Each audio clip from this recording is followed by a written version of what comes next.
Welcome to the Creative Plan Podcast Network. Join us as we share our favorite RPGs, one-shot games, tabletop games, reviews of items, and convention panels, and other exciting things that we run into from time to time. Sit back and enjoy the show.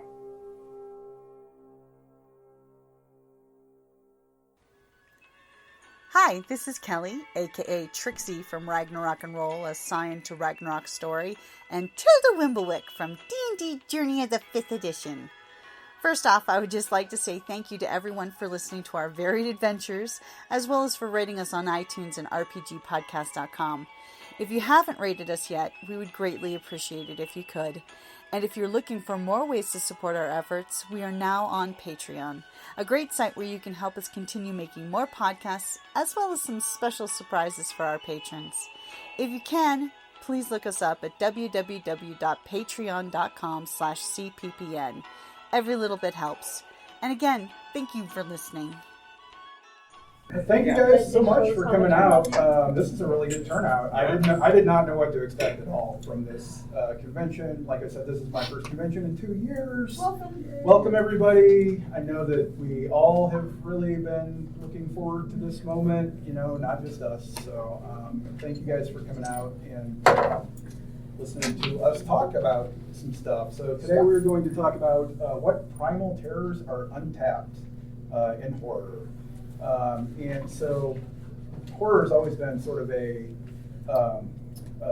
genre that has been used for social commentary, since the beginning, and so there are a lot of allegories that are used in horror and a lot of stories that can be told in a way that you can't necessarily get away with in other, like if you told a straightforward story about a school shooting or something like that, you can't really get away with that these days. But if you do it under the guise of like a horror movie about kids exploding, you can do that. People will watch that, So today we're going to talk about some of the untapped, primal terrors that are out there.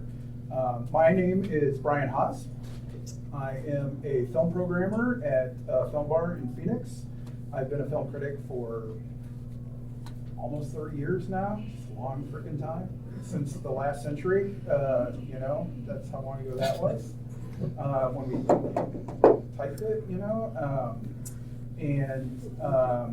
I host the BS Movies podcast with my co-host Shelly, who's not here today.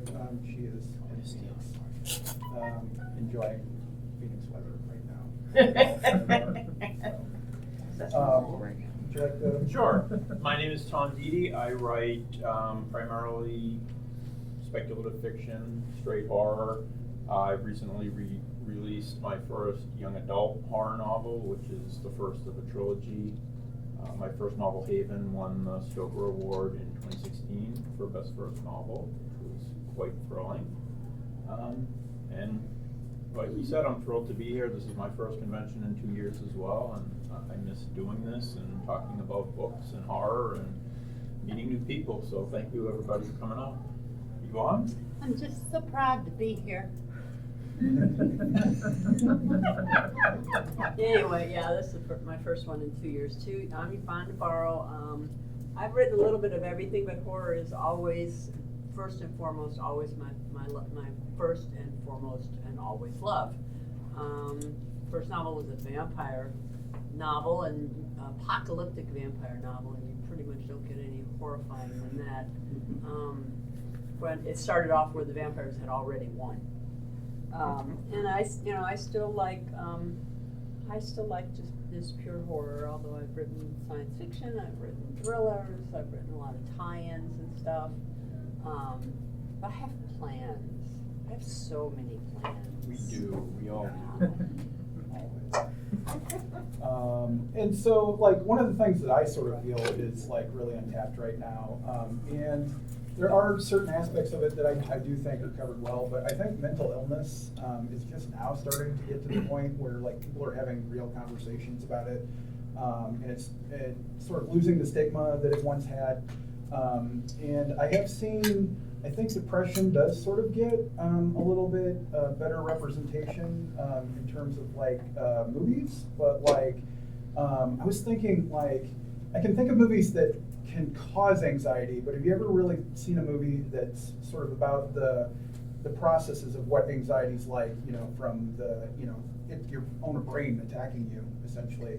I just sort of have like mild anxiety that's been brought on from like just basically everything that's been going on over the last several years. And I don't know how people like deal with this. This is fucking intense, It's like you get the flight or fight response, and so like you either sort of like shut down or you lash out, And I don't think that I've seen anything that does that specifically, or like I've never seen a representation of dissociative disorder that isn't like somebody evil being portrayed, this is a real thing, right? And obviously it's a nice ploy to use as like a gimmick in a book or a movie or something like that. But like that's what I often see is like mental illness is equated with evil, and there's so many people that are mentally ill out there, it's something that a lot of people share, that I would like to see better representation of that. And it's getting better. It is getting better. Don't get me wrong.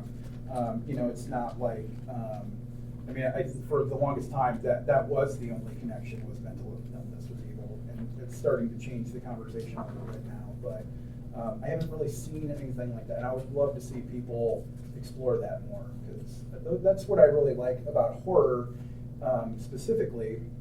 Because I too often go to I love every genre.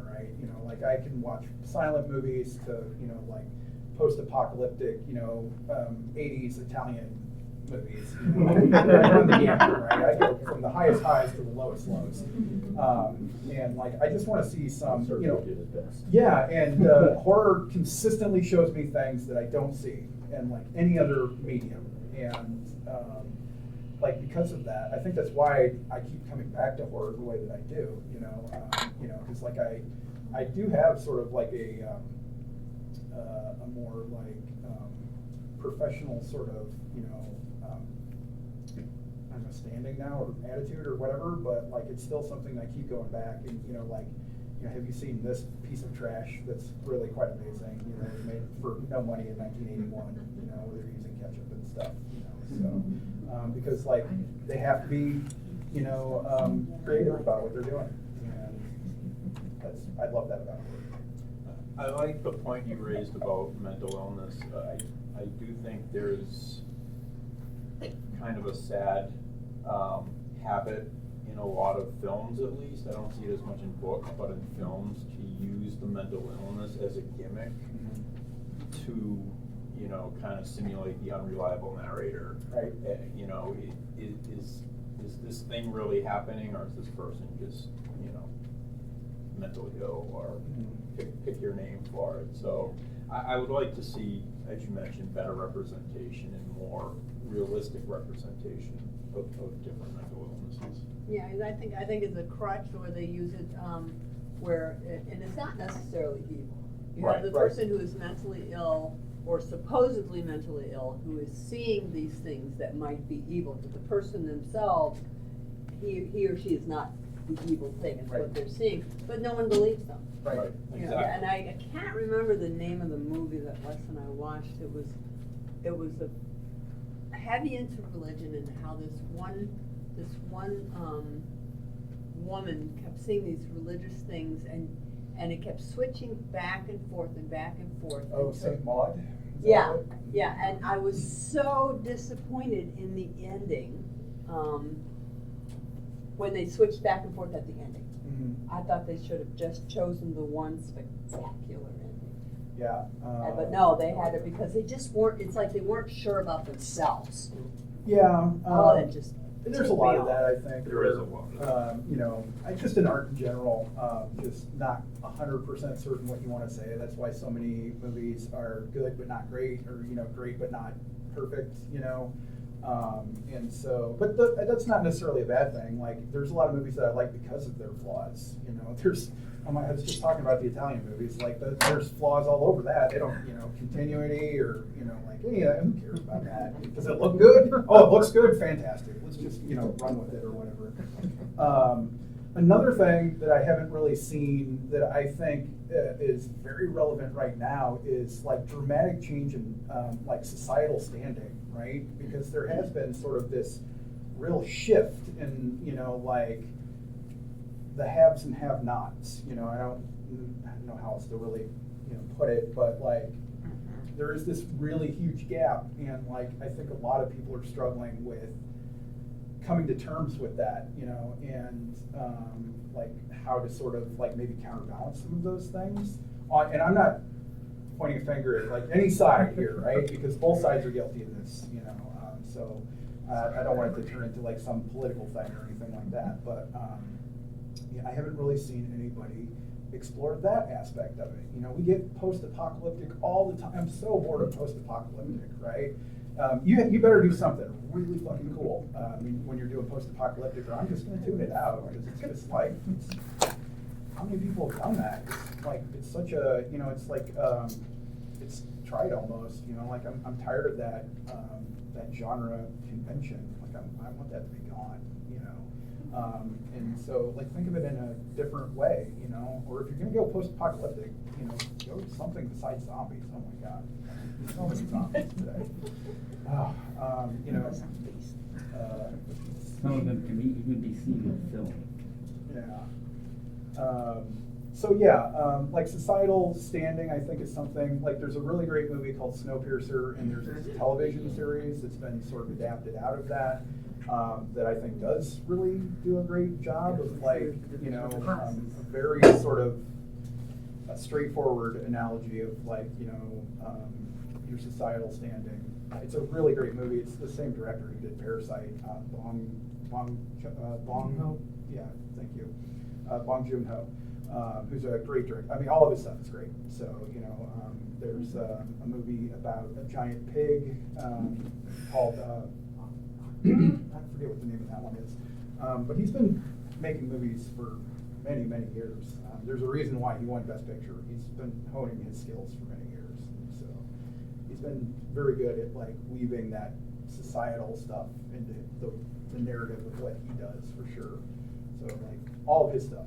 Go check out all of his stuff. Yeah.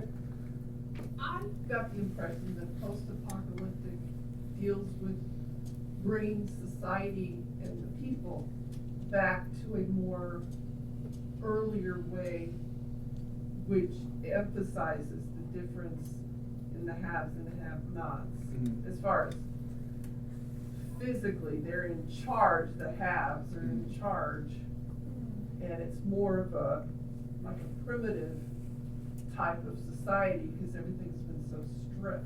Yeah. Yeah. Oh yeah, definitely. I definitely feel like there's aspects of that for sure. But like, I'm just a little, I just want to see it explored differently, I guess. Like I feel like that has been done so many times. There's a lot of things that have been done so many times that I just wonder like why, unless you were saying something really unique about it, why are you revisiting this, and so. Something people love. Yeah, I mean, people love, a nice ending where everybody dies, and there's like 5 people left and they all get to fight out Mad Max style or whatever. There was yeah. So what's your take on Squid Games then? Because if there's a story of haves versus have-nots, so it's really funny. I haven't started Squid Games yet, which I'm doing a binge panel tomorrow. And I already know that I'll love it, and it's great. I mean, like South Korea does the best. They're just, I've been talking about South Korea for, the last 10 minutes probably. And so there's a really great movie called Battle Royale from 2000 that has Pete Takashi from Japan, who's an actor and director who's very, very, very popular in Japan. It's the whole idea behind it is Japanese society's gotten so out of hand that they pick one class of like 9th graders, and they're like, okay, we're taking you to an island. There will be one person alive at the end of this. Everybody kill everybody, and and they're like, oh, you don't want to participate? Well, we'll kill you instead. So like those are your options: participate or die. And so I know Squid Games has similar, not quite that. I know there's some like other aspects that are involved in that. But yeah, I love the idea of that. And So I haven't watched Squid Games yet. I know the basic premise. Isn't it kind of like The Running Man that Stephen King wrote decades ago? Not the film, but the actual Elements of story. it. Yeah, totally. Yeah, there's definitely elements of it, because what it is, it's the folks who are deepest in debt. Right. Mhm. And it's like, here's your chance to get out Exactly. of it. Yeah. It sounded very similar when I heard Yeah, the I premise. mean, But the The- first the- time that they go into it, they don't know what they're Right, getting they don't into. know what they're getting into the But the first second time they do, Yeah. and they do it anyway. Yeah, I mean, there's a story called The Lottery that, I don't know who wrote that, but like, thank you. I thought you were kidding. No, it's over, yeah, that's, you know. The lottery. Really I mean, there's a Doctor Who episode that does similar sort of, like. It's a concept that gets revisited, but Yeah. it's interesting Hunger to do a Games. new take on it. Yeah, exactly. Yeah, it's interesting to see the different takes on Yep. it, yeah, because like you said, Hunger Games is another one that was super, very popular, which probably really paved the way for Squid Games to have the success that it has. That has been one of the really nice things about streaming, is that people are starting to stop look at, like they don't care about the subtitles as much, or they'll just do the dubbed version. If you want to be real basic about it, or whatever. Like I think they're finally looking past that and seeing that there is this wealth of entertainment out there that the whole world provides. I think I've been lucky to sort of been exposed to that over the last several decades through like my film criticism and stuff like that. But I think other people are starting to catch up to that now because it's so widely and easily available. Like these are things you had to really look for, before, and now it's like there's 500 of them right there. You just press play. So we definitely have like some time here, and I mean, there's definitely other things that I want to talk about too. Like right now, I think the loss of personal connection is something that I would like to see explored. I don't know if you guys have seen the Bo Burnham Inside special. Anybody?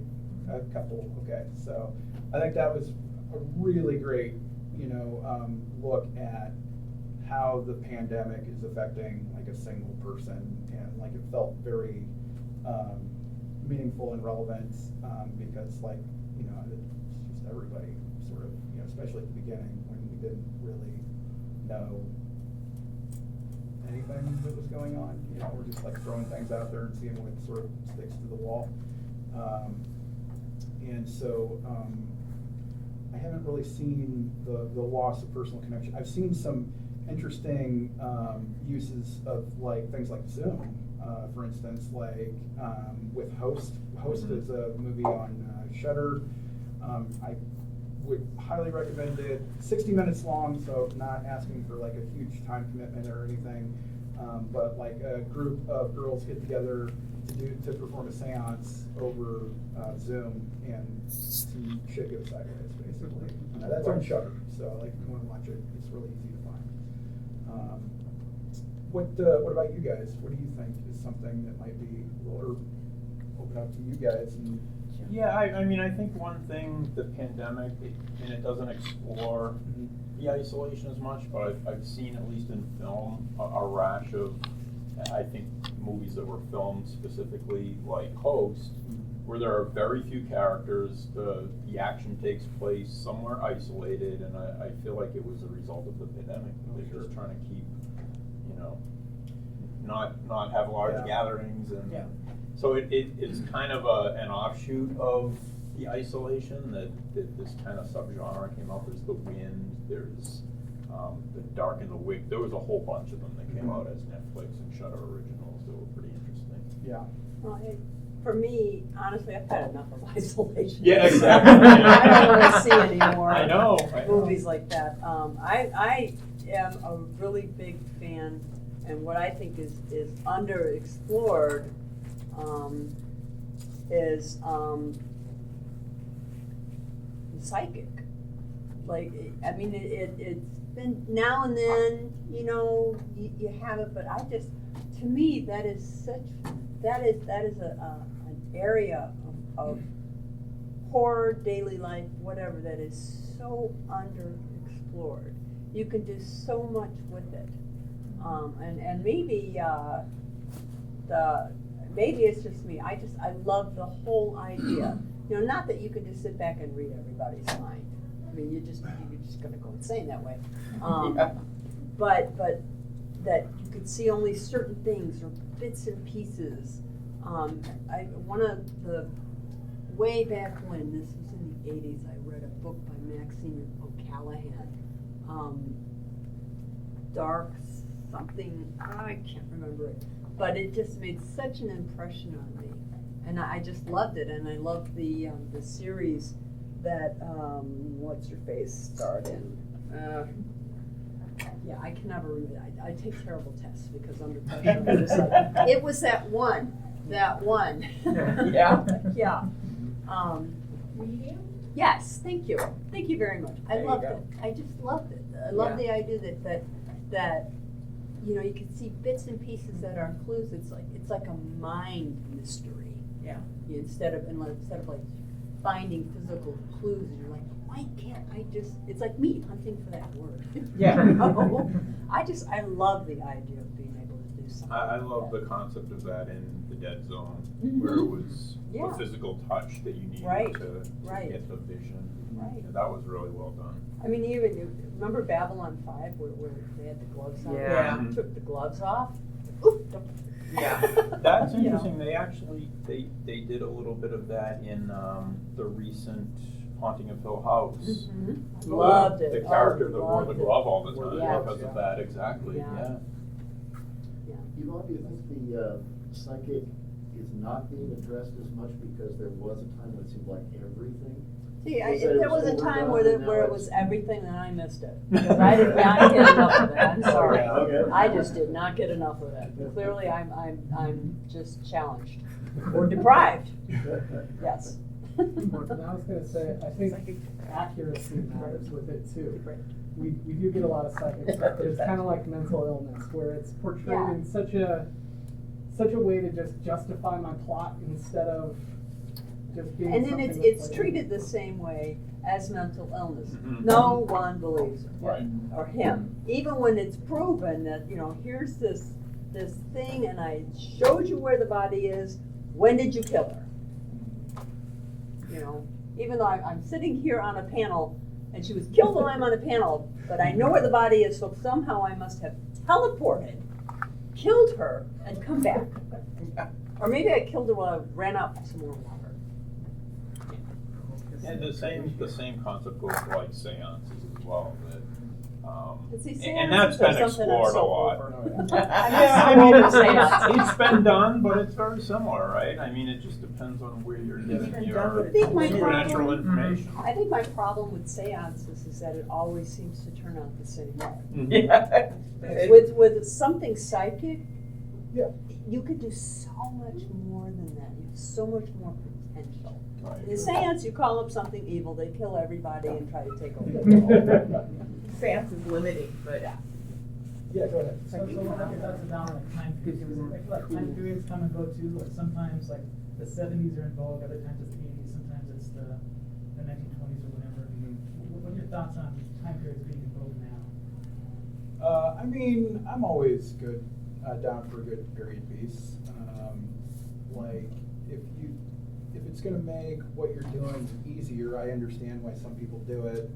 Like, a lot of people want to set things in the 70s, 80s, 90s now so that they don't have to worry about cell phones. I'm one of those. Yep. I have a novel that I've been working on for a long time, and I finally want to finish it, and I looked at it and I was like, shit, how does somebody disappear nowadays? I think I'll keep it Right. where it was when I started writing it. Right. But that's, I was talking to one of my readers, I'm like, oh man, don't give me another piece from the fucking 80s again. Just because they're so tired of certain time pieces. Yeah. So that's just one person's opinion. What is the zeitgeist now? But see, that's Well, that's I how mean, you the hear zeitgeist that. now, I think, is that That counts. people are afraid to do original properties, right? And so, like, they want something that is already like something else. And so, that's why you Boring. see, That's, like, the Fear Street stuff, right, is a good example of this, which I really liked, right? I'm not running down the Fear Street movies at all, but, like, they wanted to set that, like, I think it runs 60s, 70s, 80s, it's the way that it ran, or maybe it's 70s, 80s, 90s, I don't remember exactly. Yeah, Right. well, they mess around with the timeline, which I always like when you jump around the timeline. If you can do it well, if you can like, if you're just like jumping around and nobody can follow it, then yeah, it's terrible. But like, you know, everybody is just terrified of doing anything that's new. That's why there's 11 Fast and the Furious movies. You know? Which I like those too, right? I'm not putting those down either, right? I didn't get on board until like 5 or 6. Whenever The Rock came on, that was when Fast and the Furious movies got good for me. So if you're gonna do something that's not like a direct adaptation or like something that's like a sequel or a remake, you want to do something that's similar to those things, that's going to, you know, sort of evoke those same feelings. And nostalgia is a very powerful motivator for a lot of people. I mean, that's why you see the same things come around every 20 years, because like the parents want to share it with their kids. You know, like Masters of the Universe is coming back around again, you know. There's like all these things that are sort of jumping back, where it was like they were popular in the 80s, and then they were popular for a minute in like the 2000s, and then, you know, now we've got another generation, so we can bring it back again, you know. And the people that liked it when in 1980 are going to sit there and watch it with their kids or their grandkids, you know, and like they can all sort of enjoy it or whatever. So I think that's why specifically they keep throwing it back to that stuff, because they just want stuff that's like reminiscent of what has already been. Tom, is there something that you think is undertapped? What do you think is undertapped? If we're sticking to straight primal fears, I think the death of the ego or the shame and humiliation is a primal fear. Everybody has a fear of. And you feel like this is undertapped in the movies? It is, and I think it's a difficult fear to tap. Like, how do you tap the fear of somebody who's, you know, afraid to do public speaking, for instance, or you know, whatever it is that causes people shame or humiliation? It's difficult to project that out because it's a very internalized fear, I think. I will say that I have, in watching a movie or a show where someone is shamed or publicly Somebody's cell phone goes off in the middle of it. shamed or publicly humiliated. I mean, if I've connected with that character, it's really hard for me to watch that. Yeah. Right. I mean, it's even when I say it's just fiction, it's not real. It's so painful for me to watch someone else being publicly humiliated Right. or shamed. I think that's just an earmark of good writing, you know, like. I don't think being so. able I to think empathize. that it has more to do with maybe something that each person has gone through in their life, Well, and I yeah. think it taps into that. Oh yeah, it'll touch different people different ways for sure. Yeah. Absolutely. But I think one of the easiest primal fears to tap into is the loss of autonomy, or either being paralyzed or being trapped or buried alive, or Just there's a million dementia. of them. Dementia is a good one that I think is undertapped as a way to express that primal fear, I guess. But you know, there's just so many. The Girl Next Door, Gerald's Game. They're like somebody's trapped somewhere and bad things are happening. I mean, it's almost easy to do. Now, I don't want to turn this into political or feminist, but that is a fear that most women experience all the time, especially when they're young. Yep. Mm-hmm. And doesn't that tie into something that's a real world thing happening today, and that's the kinds of effects It's been that happening. social media is having on especially teen girls. And so that there you get into the public shaming. There's a way to that Which is is being expressed. Kind of synonymous with bullying. Yeah, well, and It is. bullying's another form of that. So there's your public humiliation. There's your public shaming. And But it's undertapped. I mean, I can't even think of an example of it, It really. leads sort of to like the loss of connection too, you know, where you sort of portray this life that you lead online, you know, and it's very different than the actuality of like the day-to-day living that you do. People get to see the best and brightest of, you know. Well, what you do. I have seen it. I have seen it in several books I've read recently. Okay. The Facebook thing, the online. You need to tell me those. I need to read those. Right now, what are the names? Yeah, send me a Facebook message because I keep track of I'm sorry? Tom Levine. He's a local author out of Mesa. And Okay. He's written several YA novels about just that. About the difference between your online life and your real life. Okay.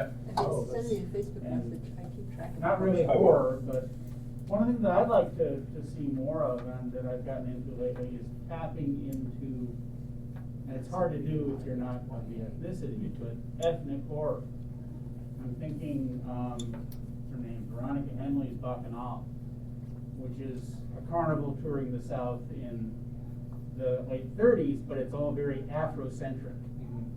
And all of the horror is based on African myth rather than American myth or Western demons. This is African, and it's very, very different. I'm thinking Kingdom, the zombie movie from Korea. Okay, it's a zombie movie, but it's a completely different method of storytelling and a completely different take on the zombie genre.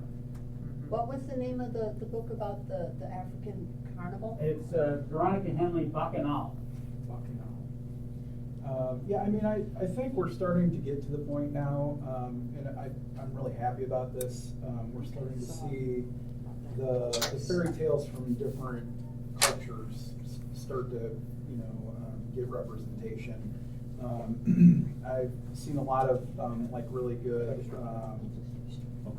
stuff with specifically like the Mexican folklore. It's got really good.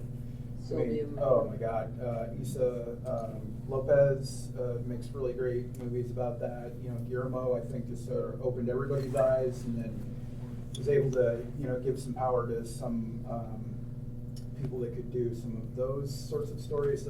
La Llorona, has been great. Not there's the bad one that was a big popular one. But there's one that's streaming on Shudder that is amazing. That's like out of Guatemala or Argentina or one of the South American countries.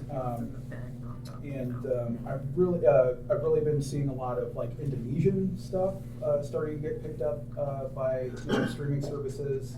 Again, because content is king right now. So they're just understanding that there are a lot of people out there that are very talented, and coming from all.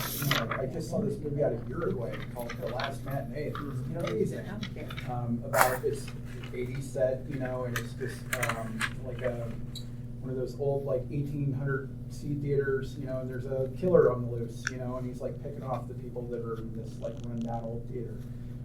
But it's got all the earmarks of the Italian classics, and the shot sequences and things like that.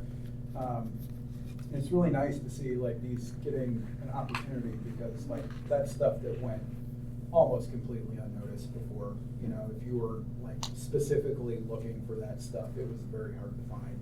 And it's probably not going to just fall in your lap. And now it can just fall in your lap.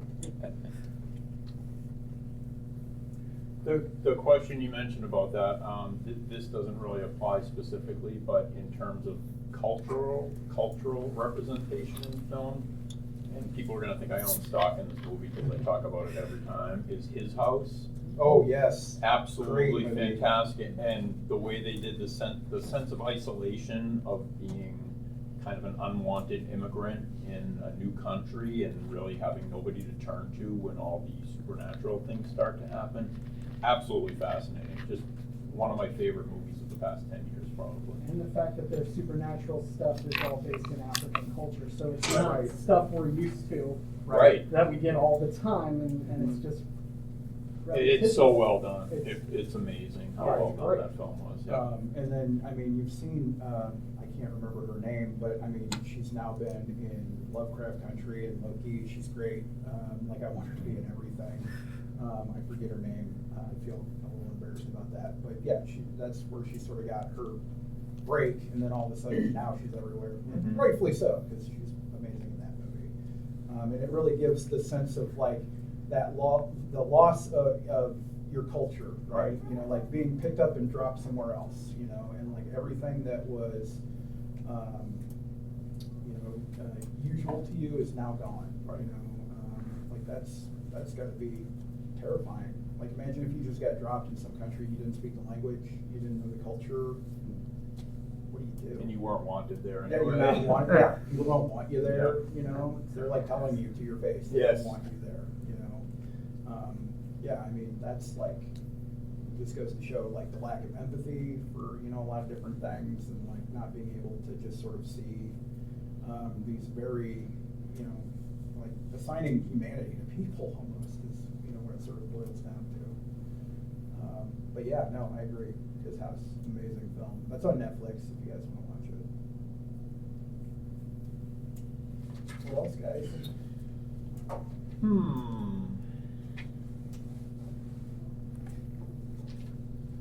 When you were talking about rehashing old things, isn't that one of the main complaints about Hollywood is they don't want to invest anything, and the big difference was writers were different. Or books? Are you saying that books are starting that trend also? I mean, Yeah, I feel that's like the that they problem. just keep Yeah. remaking the same old movies instead of getting new stuff. Well, yeah, but I mean on the books, So- isn't the fact that self-publishing is so hot, shouldn't that invigorate the Well, old stock? It makes, so this is the argument that I make, for like all the digital technology, right? It's very easy to make a movie now, right? I wanted to be a filmmaker my whole life. Right. And like when I was growing up in the 80s, it's ridiculously expensive, and like I just had no resources to just, so forget it, right? Now that everything has been very, like the playing field has been leveled for everybody, right? Like I can use the same tools that they use in Hollywood to make my stuff and make Right. it look just as good. And there's been some really great movies. There have. like that. There have been some really great things that have come out of that, right? And that just ingenuity and that can-do attitude, like it reminds me of the way that like Sam Raimi was for Evil Dead, like putting a camera on a 2x4 and they're just running, like lifting it up like that, and it's such an effective, amazing camera shot that just gives you this feeling of like being displaced and like this following this evil spirit or whatever, and I love that. The problem is that everybody now can do that, and so like there's just this glut of content, and so like it makes it very hard to stand out. Yeah. Well, it is a problem if you're trying to market it, and so like I'm sitting in a room full of writers right now that are trying to market their stuff, and how do you stand out? And so like that's where the real question is now. It's not really because you can rehash everything, right? That's fine. People are going to do it But forever. won't competition and what gets sold help bring the cream to the top? No, it just gets lost in the flood. Are you saying that the people, when they choose poorly? Oftentimes, yes. I would throw in one of the biggest things I see as a screenwriter is what you give money to the week that it comes out. And so when everybody's going to Jurassic Park 42 and nobody's going to some small movie, Masterpiece, yes. what that tells the studios is, oh, there's no money in that. Yeah. But if we make Jurassic Park 43, everyone will be there. But now we can kind of cut out the studios, which was his point. I mean, you can and you can't, because like it's nice, but like the studio also has all of the other pieces, the distribution and the marketing and the PR people and all the things that make it very easy to get your stuff in front of people, right? Mega advertising. Right. Right, Yeah. but You can but make what the I movie, but love getting anybody to is- see it is another thing altogether. Right. Well, what I love though is there's so many avenues. There's Netflix, Amazon. Sure. I mean, there's just a bunch more than there ever was. It's not just the three, ABC, NBC, CBS, and movies. Sure. But the people making decisions in those rooms are not like the people making this new content. They're still gonna be choosing what's familiar to them. That's the issue. Yeah. And so Well, like yeah. there is the opportunity to take more chances, That's and like it's not, I mean, it's good and bad, right? So like we're getting Squid Games because of this, right? Right. So I'm not saying it's all bad, but what I'm saying is that like it's just you like open the dam and all the water comes rushing out, and like, how do you get seen when everything is just rushing past you at 1,000 miles an hour? Well, that's because it's the big change. I think it's cool. I mean, it's always gonna. I mean, I don't like the idea of the big change only because like there's always the big change, right? Every 20 years, technology changes. This is huge.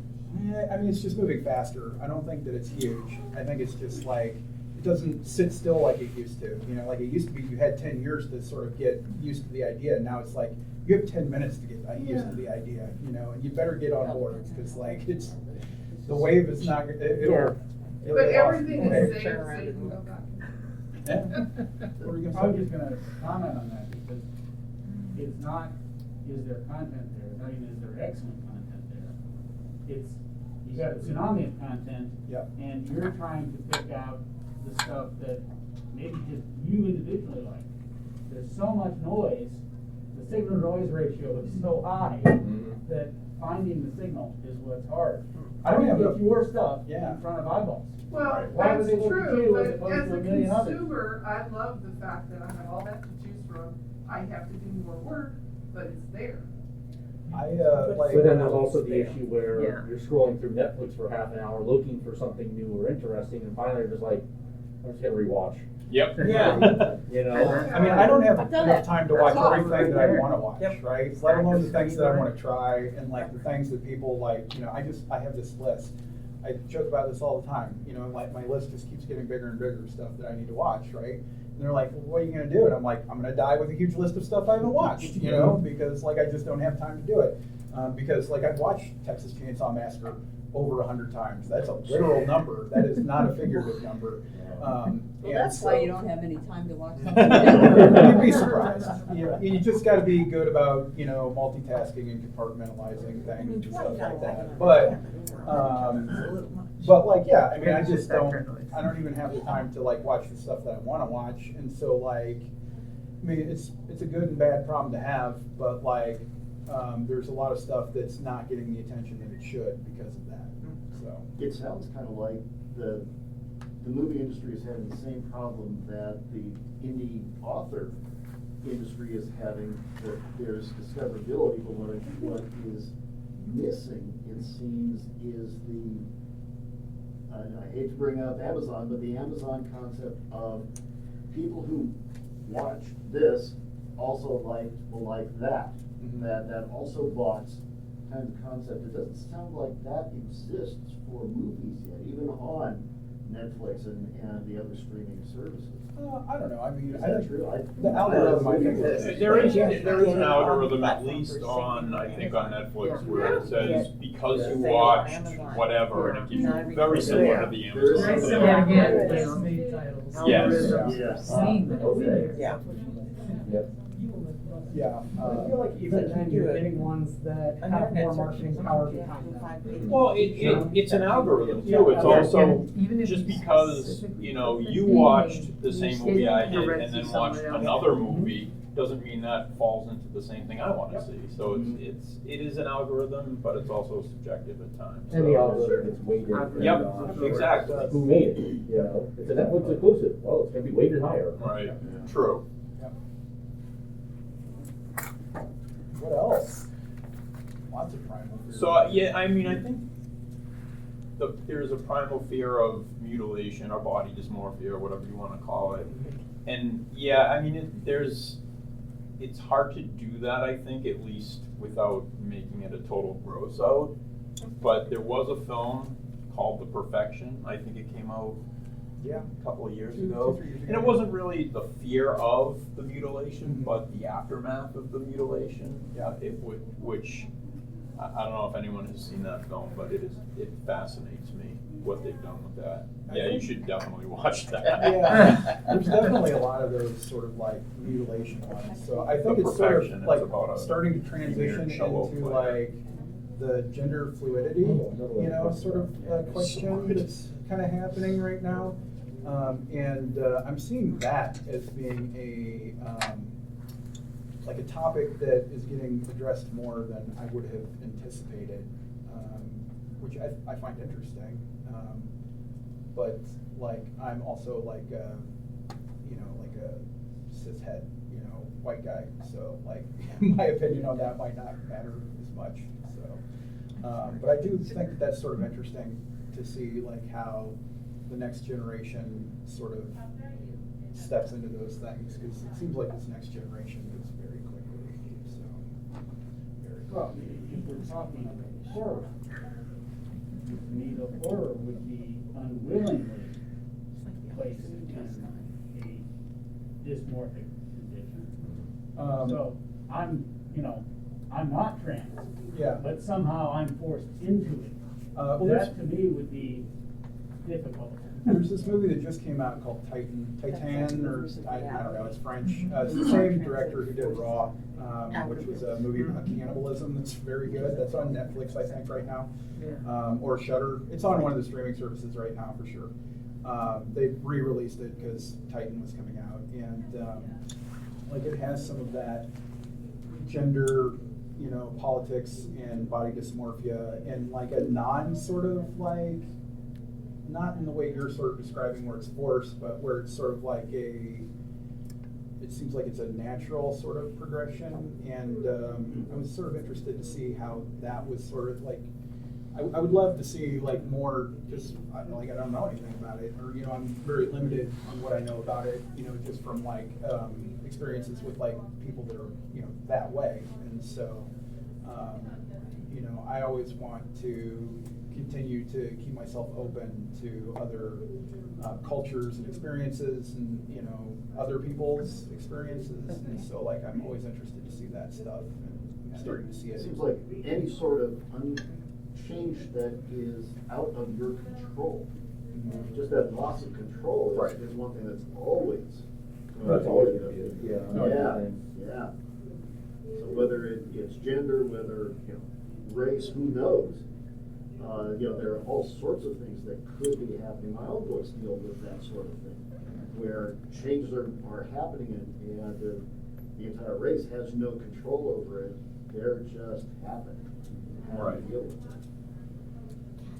Yeah, some of the topics, honestly, they're very difficult to write about because, to your point, I don't have great experience with transgender or the feelings that go along with that. Sure. So what qualifies me to write about it? And people do come under fire for either misrepresenting those, that whatever group we're talking about, or just flat out being accused of, well, why are you even writing about that? It's not you. And so I think a lot of people tend to stay away from it. Well, okay, here's my It's a good thing to research. my thinking. You are a fiction writer. I understand that, It is your. but a lot of people do not. Your Isn't that, job. they call that cultural appropriation? Yeah. Yeah, but it is wrong when you're talking. In one hand, I can understand the cultural appropriation thing, but when you're talking, that to me is more like indigenous peoples, okay? And when you're talking gender and trans, I don't think it's appropriating. I think it's trying to put yourself in their place and trying to imagine it.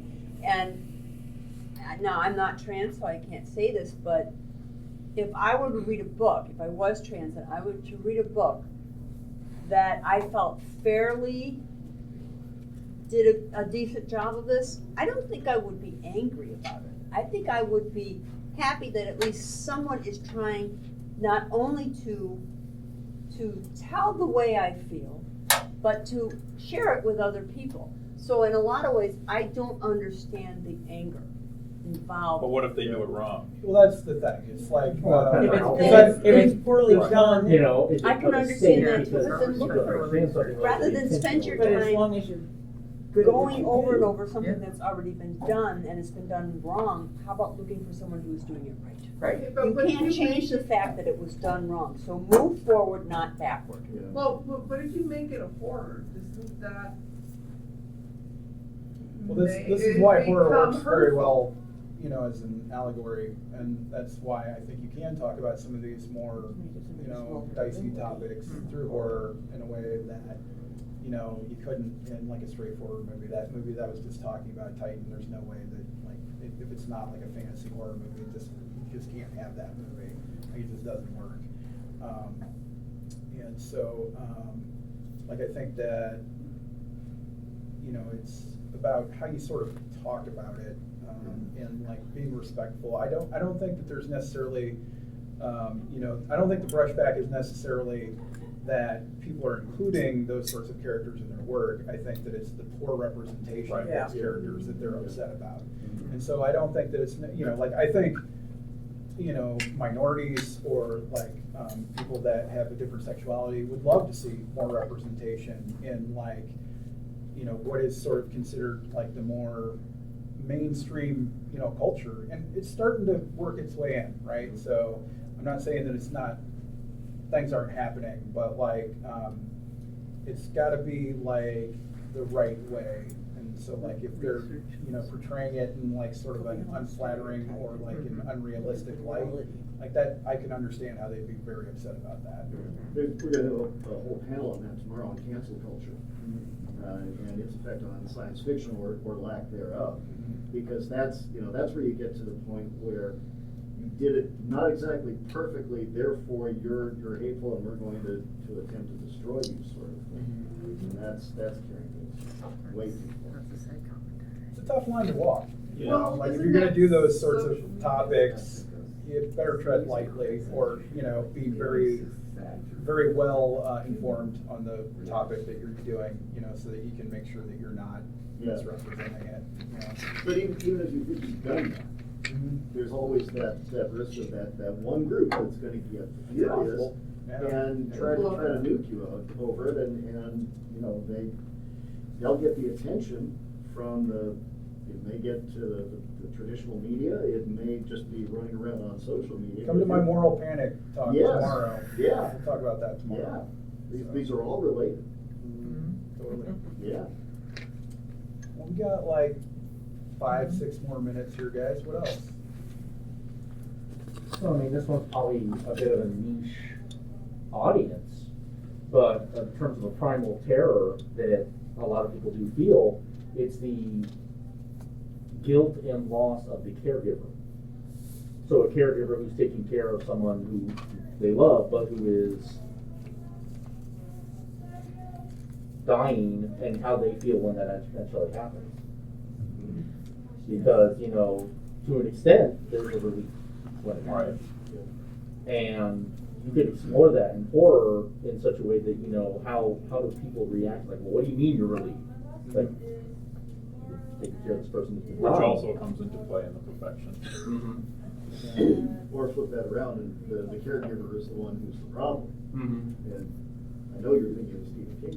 Well, I mean, there's plenty of caregiver. I mean, whatever happened to Baby Jane, you know, there's bad caregivers. That's a pretty common. But then when you have the person who's the good caregiver, and it eventually happens, and then they're just like, hey, I'm relieved that it's finally over. Right. And how society and people react to that. You know? Yeah. So alternatively, you could have one of those points where it's a loss of a caregiver, but it's like a good caregiver, so you have the concern of the person who's dependent on them. Because then it's not only the loss of, you know, being able to control the situation, it's the loss of being able to have anyone to rely on. So loss of the caregiver, not the loss of the people. Right. Yeah. Oh, there was a movie about I believe an autistic man, all about Adam, when his father died, and they worked together, and he almost fell apart because there was nobody around to do that. It's a good movie.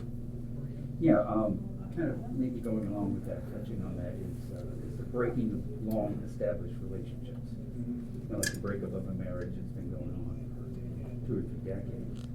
And, you know, there's an awful lot of pain, suffering that can tap into there. Yeah, no, But I don't really see much horror these days that kind of deal with, you know, with that kind of. You see that more dramatic than so much horror. Yeah. Yeah, I think when, like when divorce was still sort of a new idea, in the 60s and 70s. I think you'd see more of that sort of. There's a movie called Possession that does a really great job of that. That finally just got like a 4K release. That was like cut up in like an incomprehensible way for many years. Like I hadn't seen the movie and I didn't even understand it, and then I saw like the real movie and I'm like, oh yeah, it's because there's 50 minutes of it cut out. It's like, yeah, it's gonna make a big difference. They're like, oh, the American audience won't go for any of this shit. We'll just cut all that out. Oh, well, the plot that goes along with it. Yeah. One of the established things you sometimes see in horror films is an authority figure that has been taken over by something that's acting very strange. Yeah, I think that can happen in a divorce setting as well. Here's this partner I had for years and years, and suddenly they're acting really weird. Yeah. Yeah. All right, guys, I'm sorry, but I have to go. I have to get to the autograph session. Yeah. And I don't know if we're gonna have any books there or not. By the way? It's right out in the foyer. Foyer? The 3 desks. Here or downstairs? Upstairs. Oh, Right by the bar. Thank you guys for coming. I appreciate it. Thank you for listening to the Creative Play and Podcast Network. And feel free to enjoy our other shows, such as D&D Journey of the 5th Edition, and Scion Ragnarok and Roll, a Scion hero to Ragnarok story. Thank you for listening.